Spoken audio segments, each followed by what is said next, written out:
महाराष्ट्र की राजनीति में राज ठाकरे और उद्धव ठाकरे के साथ आने की चर्चाएं शुरू है। इस पर उद्धव ठाकरे के सहयोगी और वरिष्ठ कांग्रेस नेता विजय वडेट्टीवार ने कहा कि उद्धव और राज ठाकरे चचेरे भाई हैं। उन दोनों को गठबंधन करना है या नहीं, ये उनका आपसी निर्णय होगा। और इस दौरान उन्होंने कांग्रेस और उद्धव ठाकरे की पार्टी के बीच के माने हुए भाई का रिश्ता बताते हुए कहा कि महाविकास आघाडी गठबंधन में हम तीनों प्रमुख दल साथ हैं। बघा, आता त्या दोन भावांना विचारलं पाहिजे। आम्ही ते सख्खे भाऊ नाही, पण चुलत भाऊ तरी आहे, पण आम्ही दूरचे भाऊ आहोत। रक्त नाही, आमचं नातं नाही, थोडासा विचाराच्या नात्यांनी मानलेले भाऊ आम्ही आहोत। त्यामुळे ते आम्हाला विचारून काही आतल्या घरातल्या गोष्टी करणार नाही।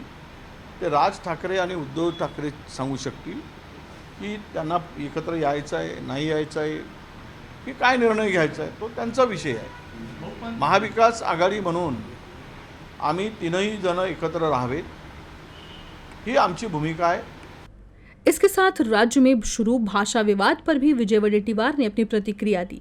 उन्होंने कहा, राज ठाकरे विवादित वक्तव्य देकर केवल मराठी मानस को प्रोत्साहित कर रहे हैं, जबकि इस राजनीति का पूरा फायदा सीएम फडणवीस उठा रहे हैं। मुंबई हो या राज्य के अन्य भाग, इस विवाद से सीएम फडणवीस हिंदी भाषी लोगों का समर्थन अपने साथ ले चुके हैं। मराठीचा मुद्दा काढून हिंदीचा मुद्दा लादून देवेंद्र फडणवीस यशस्वी झाले। राहिला मराठी बांधव, तर मराठी मतं काही 100% एका ठिकाणी राहतील असं काही चित्र नाही। अनेक ठिकाणी ते मराठी मतं विभागली जातील, त्यांचं विभाजन होईल, त्यांची वाटणी होईल। अशा वेळेस फायद्यात मराठी म्हणून कॉर्पोरेशनला, भारतीय जनता पक्षाला अधिक फायदा होईल। आणि त्या स्ट्रॅटेजीचा भाग म्हणून कदाचित हे काही चाललं आहे,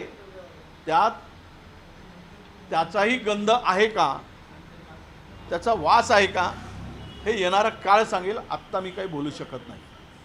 परंतु एकूणच आजचं जे काही मुंबईतलं राजकारण आहे, जी भाषेचा वरून वाद निर्माण झाला आहे, एकामेकाला ठोकण्याचं काम जे सुरू झालं आहे आणि हिंदी वर्सेस मराठी एकमेकाचे दुश्मन म्हणून उभं केलेलं आहे, ह्या निवडणुकीच्या साठी केलेली ही एक स्ट्रॅटेजी आहे, हे प्लॅनिंग आहे।